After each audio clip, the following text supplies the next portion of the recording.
Hello?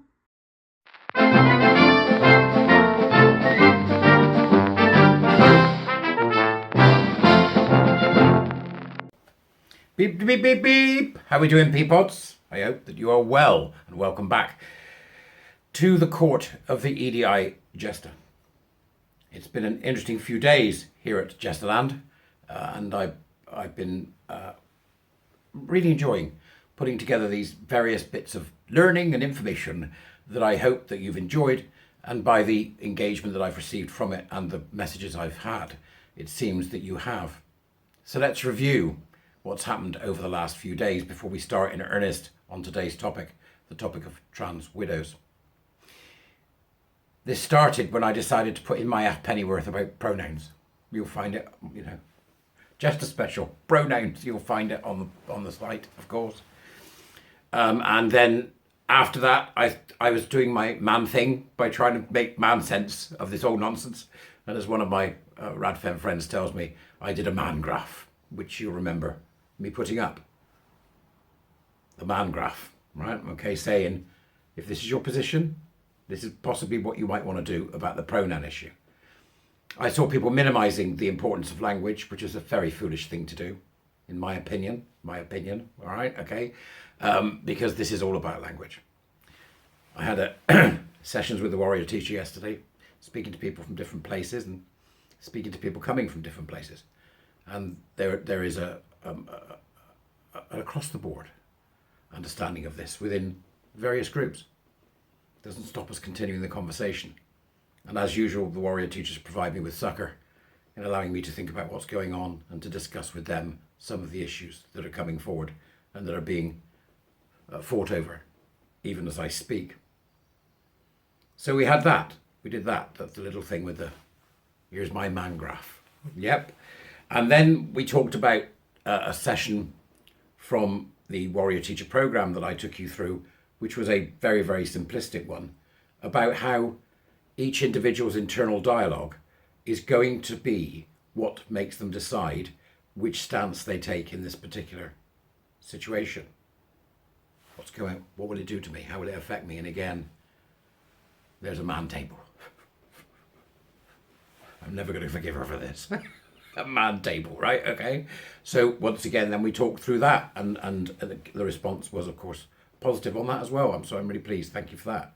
And then we moved forward a bit more again, and I took another excerpt from the warrior teacher program, and we discussed what I called the clash of the Argos, which is the fact that now we have different groups of people who speak a different language, and all not a real different language, but have terms that are used interchangeably that aren't necessarily cognizant or coherent with terms that we use, and that they're bouncing around all over the shop, and that we're finding ourselves confused by this kind of liquid bubbles in our lemonade, if you will.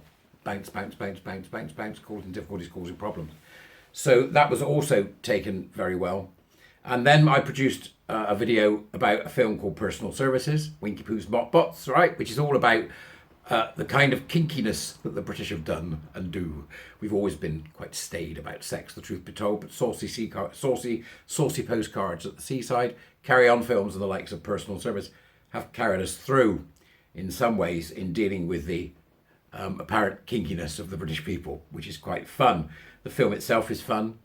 It doesn't celebrate fetishism so much as put it in its place, which is behind closed doors, but it certainly revealed something about the British psyche when it came out, and the history of our love affair with all things kinky and fetishistic. And then we discussed at length at that time the difference between a fetish and a paraphilia, and how important it is that we as individuals recognize the difference between the two. Because when the fetish spills out into the public square, it harms others. Now, by harm, I don't mean, they come out and go, look at me and me. I mean, I'm now wearing today leather, as you can see, or I'm all rubbered up. I'm just going to go and smack a granny in the face. I don't mean harm in that respect. I mean harm in that what they are doing is sexual, and they are therefore expecting others to indulge in their erotic and pleasurable experience. Well, no is the answer from me. There's an issue of consent here, which is very important. There's an issue of what exactly should they be able to get away in public? This is why we had decency laws. How far can we go with this? Do you really want people in full-on gimp masks walking down Market Street in Manchester as if there's something out of Pulp Fiction?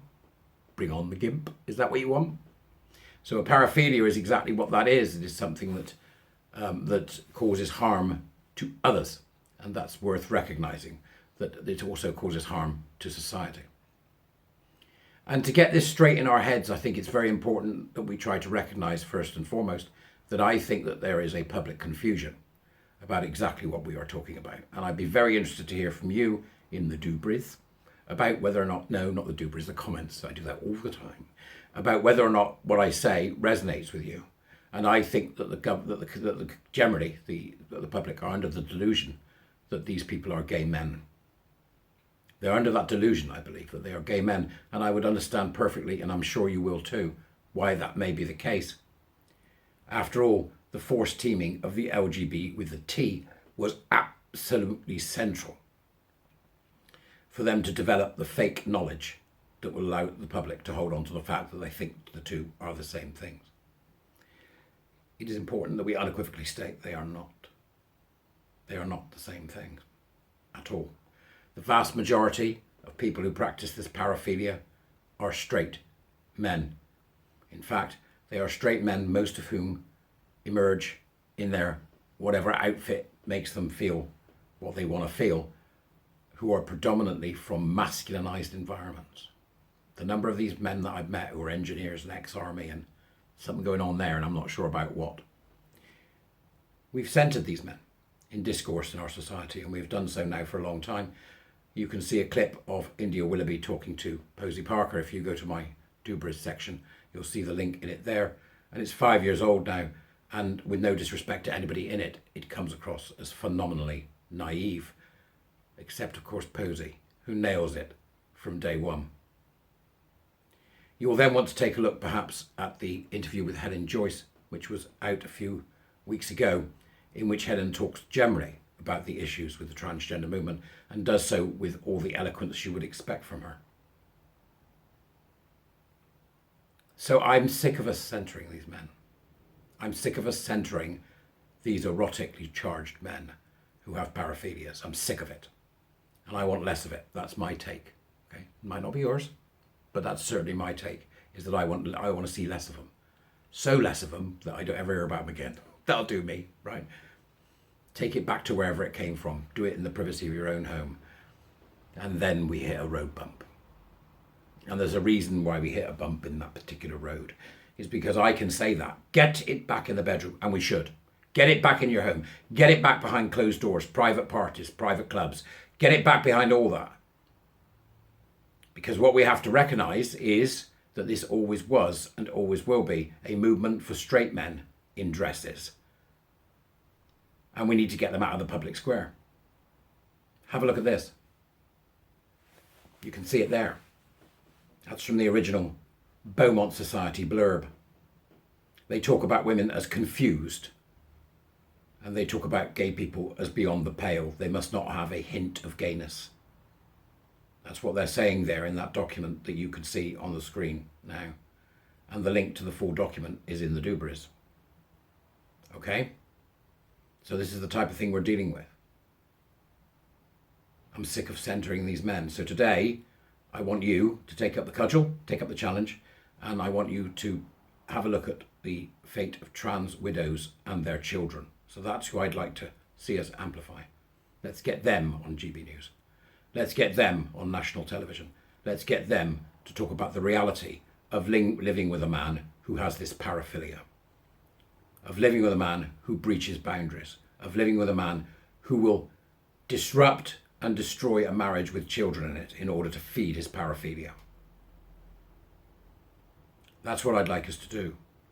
So here we have some of the resources from Trans Widows, all of the links which are in the downstairs, okay, and is available for you to go and have a look at. And I do urge you to do so. I urge you to take a look at these stories and to recognize that what we're seeing here is a behind closed doors form of Darvo, of abuse.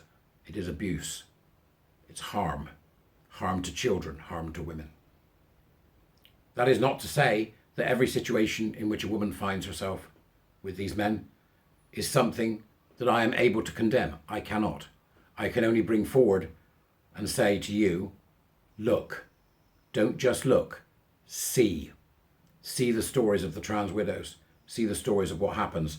Men like Jenner fumbling about in their 13-year-old daughter's knicker drawer.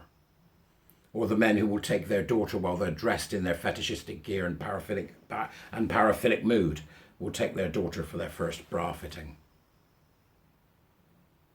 It is absolutely vital that when we come to understand this, and this is the point at which I'll end, and I'll leave you with the resources to go and look at, that the only lens when it comes to this is safeguarding, the safeguarding of the children, and the safeguarding of what may well be a vulnerable woman. Currently, there are very few, if any, systems set up to do that. And we as a society need to be asking ourselves the question, why? Why? For each of the sites that I popped in the doobries for you, you will find on their sites a list of resources. So you can see the work there, for example, of Uta Hagen, Trans Widows Voices, Children of Transitioners. These videos and links that I put into the doobries will provide you with an insight into a world that is rarely talked about, and often has to be endured. Because what does one say when one is 10 years old and you love your father, when he suddenly turns around and says that his name is Mary, begins to go breasts by obtaining estrogen, and then wearing dresses and stockings? This is a paraphilia.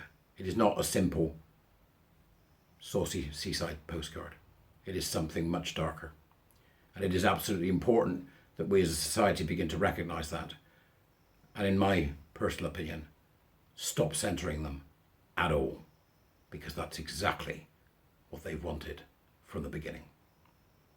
I'll leave you to do your research. I'll look forward to your comments. Please do share, subscribe, but most of all, come be a warrior teacher.